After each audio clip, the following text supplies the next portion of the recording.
I'm just gonna jump straight in because like the film's just been like with me for a little while, but the thing that really like stuck with me and was really profound is that I think when we lose people close to us, sometimes we think a lot about the personal impact on us, but this film is very much also an opportunity for Tara to like mourn her own death, and for us to journey and explore that with her. So I was just really curious about why you chose to embed that element into her characterization.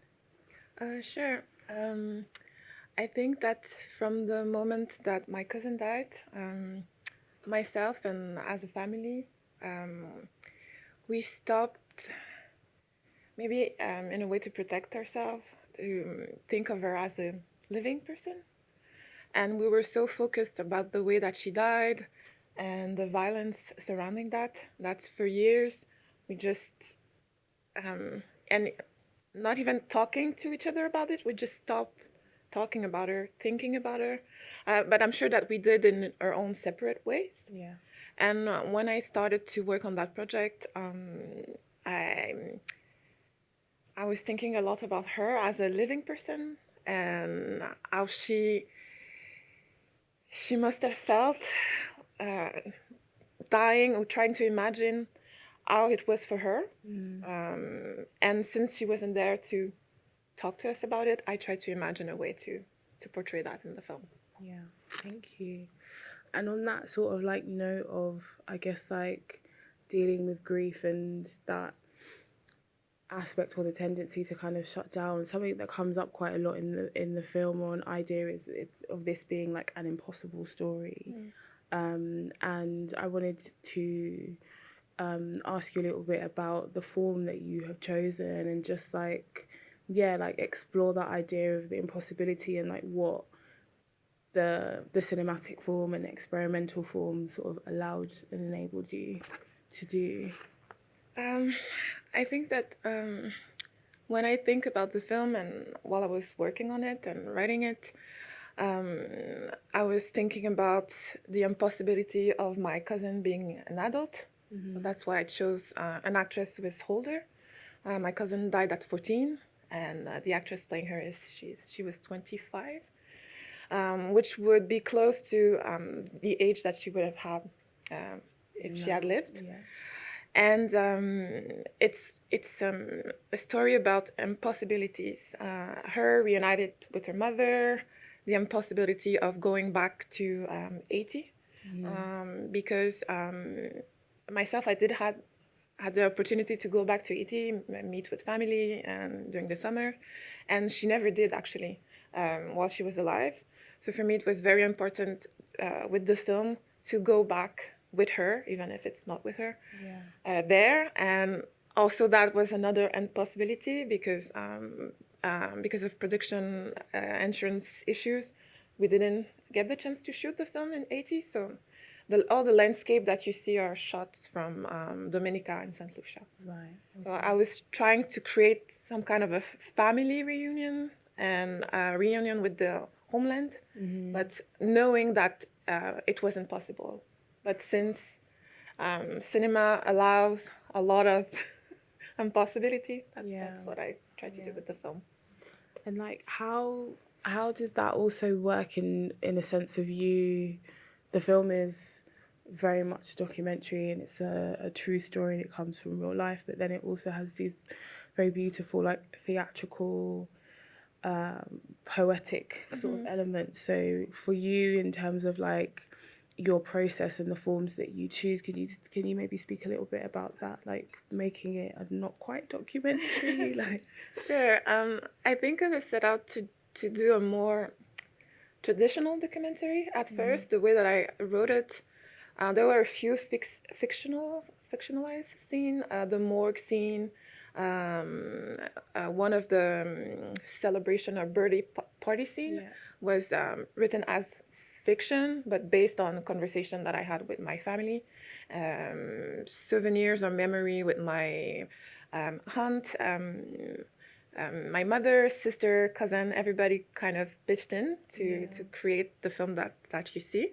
And the pandemic happened, so it was a bit. I saw that member of my family were a bit nervous to have camera set in a film crew in their home. And what I say is I love my family more than I love making films. So I was like, okay, you don't want to do it, no problem. That's a good shout. Yeah, and I'm just gonna write our conversation, and I think it actually worked for the better in a way that it created for me a distance, because since it was such a difficult subject to address, having the distance of fiction really helped me to tell the story that I wanted to tell. And I come from a family of people who are very shy, so I think that even them being in front of the camera would have been, maybe we wouldn't even have the opportunity or the chance to talk about the real issues that I try to address in the film. So in a way, it kind of helped. Yeah. And also the fact that I fictionalize a lot of scene, it allowed me to portray, in a way, memory and trauma, because a lot of scenes are set in a studio. Yeah. And with the director of photography and the production designer, early on we decided to not have more realistic set, because we did have the budget to do so. But we decided to leave out bits and pieces to kind of recreate like the memories fading and trying to recover.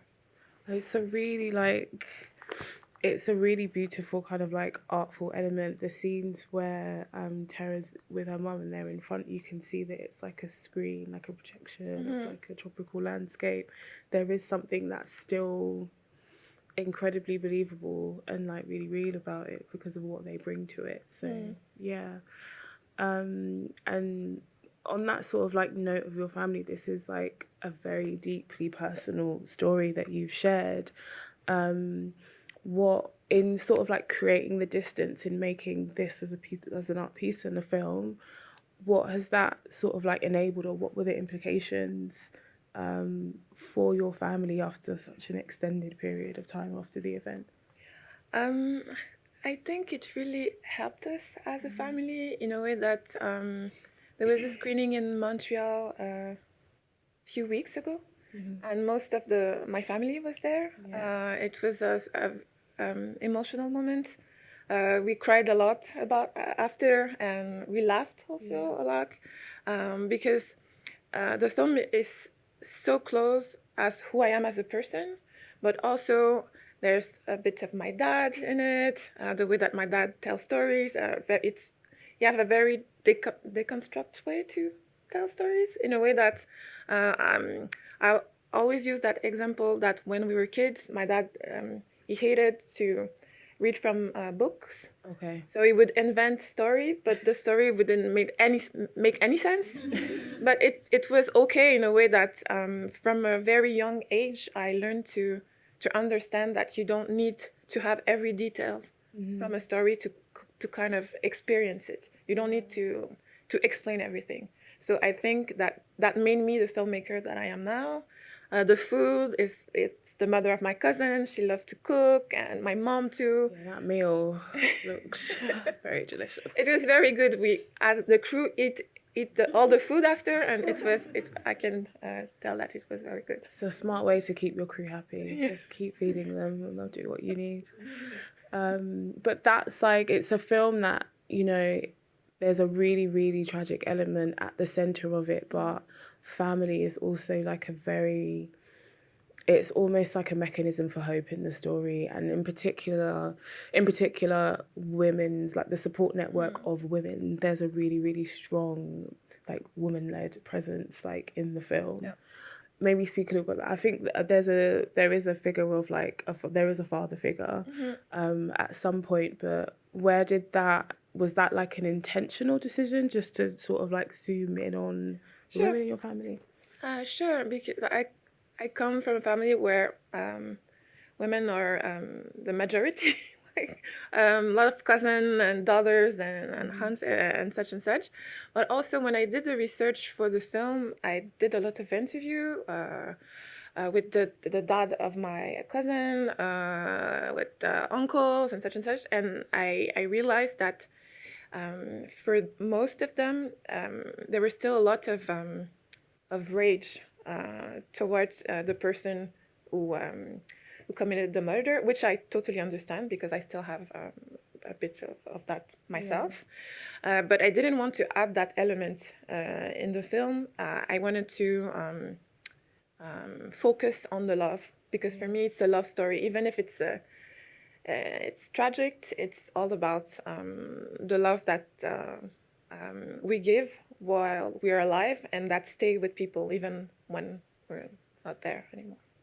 That's such a nice sentiment, and I on the beautiful artwork for the film, there's a line, "Anything is possible." So yeah, like is that, and that's something that is also spoken like in the film as well. So is there a relationship between like those two, that sort of like sentiment and how you're... Sure.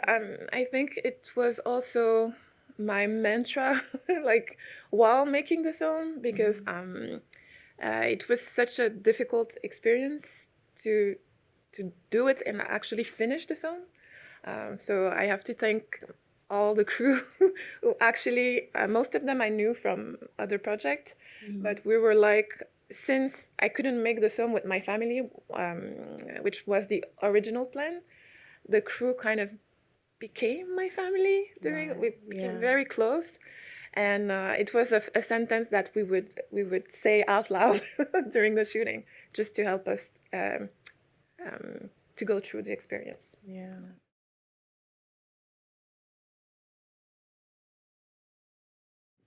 Thank you.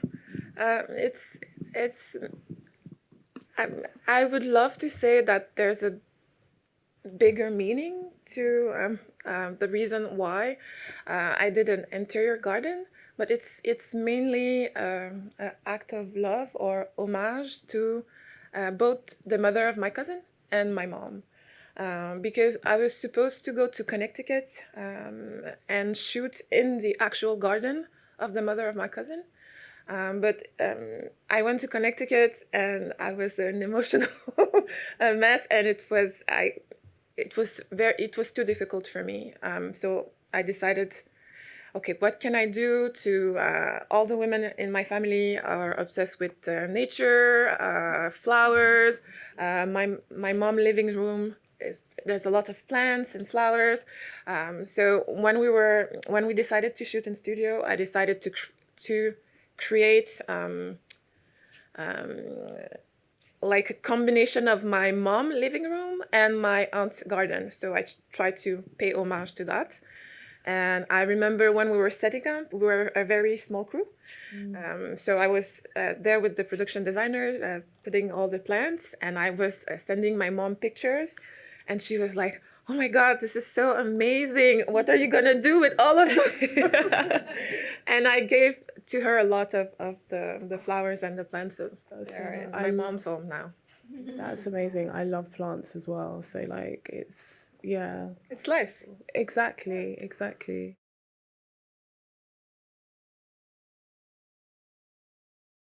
I'm always happy when people ask questions about sound, because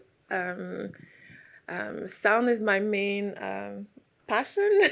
I think I love sound more than images, in a way that this is my first feature film, but I did a few experimental films before. And what would I do is I would record all the sound design for a film, add narration, music, etc., and then edit the image on top. Because for me it was easier to imagine a place or a conversation if I knew the soundscape of the place. And when I wrote the first draft of the script and I sent it to the actors, they were like, "Oh my God, we feel like we hear everything," because I put so much sounds note of all the places, just as a way not to lose myself in the story that I wanted to tell. And earlier I said that I couldn't go to Haiti to shoot the film. But when I visit family, previous time, I used to, and I still do now, I have a sound recorder, so I recorded a lot of sound from Haiti that are actually in the film. So for me, it was a way also to stay connected with the place, even if I couldn't be there physically. And as for the music of the family or the, I'm not from a family of musicians, but I'm from a family of I don't know how to say that in English. People humming songs. Like hummers. Family of hummers. So we hummed a lot in my family, songs, and everybody does it. And we can tell how somebody feels just by the way. So sometime I would be with my sister and she will hum something and I will be like, you're not feeling good today. Or my mom do the same for me. So, and I do a lot of humming actually in the film. I kind of add a lot. My cousin used to do it. Her mom do it. So for me, it was kind of a homage to them. And as for the score, the music score, the film is about my cousin. I am telling her story, but I'm also telling my story through that. And a few people asked me why they were not like Asian traditional songs or music. And it's mainly because I grew up in a home where my parents were obsessed with classical music. So it was also an homage. So when I met the composer, he was like, oh, maybe we should do something more Caribbean. And I was like, no, not maybe for another film, but for this one, the classical music was more in the spirit of what I wanted to do.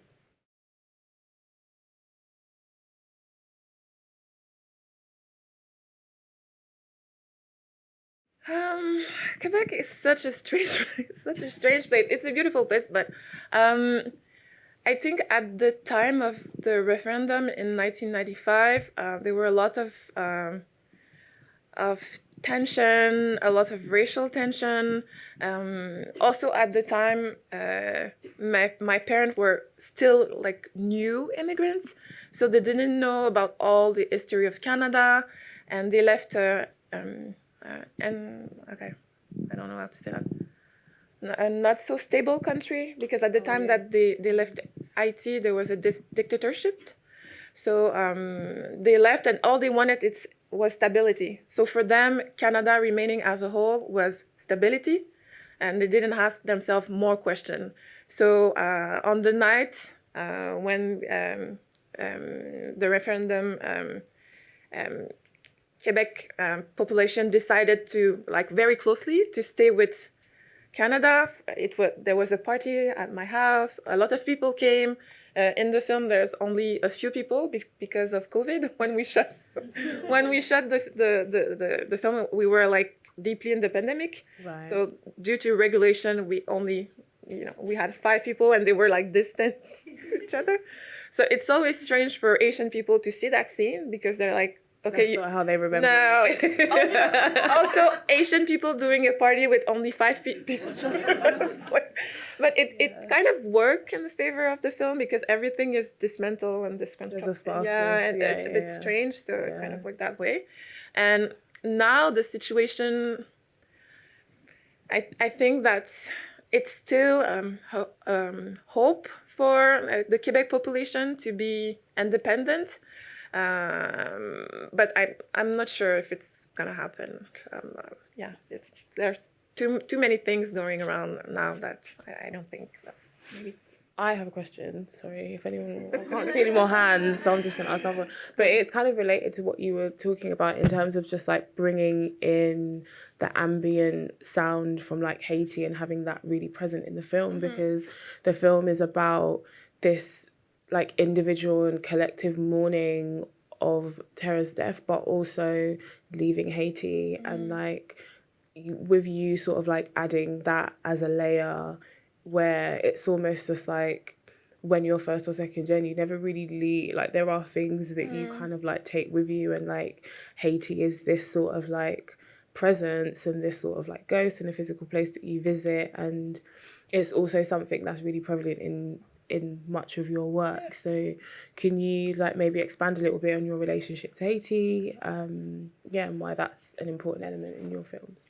Sure. I think it's probably because I spent most of my life or years in Canada, and being in Canada when I was younger, I think it's less important now. But at the time that I was growing up, it was very important to us as children of immigrant or from immigration that we integrated ourselves in Canadian society. It was like a discourse that was pushed into us. So from a young age, I wanted to be Canadian and I wanted to be Québécois, and my parents bought into that in that sense that we learned French before we learned Creole in my home. So that's why when I speak Creole, I speak it with a French Québécois accent, which bothers me, but you get no love for that back home. Like when I go back home and I speak, people are like, and when I go back to Haiti, people are like, what? But they do appreciate the effort, because if I go back there and speak French, there's always a kind of a tension still now, when you know the history of the country and the colonization, and also if you speak French, it means that you have more money and you went to school, etc., etc. So I think I lost myself in that question. I don't know where I'm going with that. Sorry. But the importance, like, essentially of just, like, holding on and, like, keeping that, like, present when you have that sort of, the tension or the antagonism between sort of, like, assimilating. I think that when I started to question the integration process, because I think they kind of want you to be integrated in society, but they always remind you that you're not from there. So it's kind of, and when I kind of understood that, I was like, okay, I'm not really Canadian, I'm not really Québécois, so maybe I'm Asian, and then I would go back, and I was like, nah, I'm not really Asian. So it's also a question of identity. Where is your place? Where is your home? The film is called This House. Where is he? Which house? I'm with you. Like a negotiation. So we're actually out of time. So I just wanted to firstly say thank you to you, Miryam, for telling this beautiful story. Expression of gratitude to Kim, the BFI, the woman with the movie camera strand, and also most importantly Tape, who are venturing into distribution, which is so important, and a really incredible next step for them. So if you like what you've seen, please let people know about the film, and also just like please support what they're doing, because it's like it's necessary work. So thank you for coming up this evening. Thank you.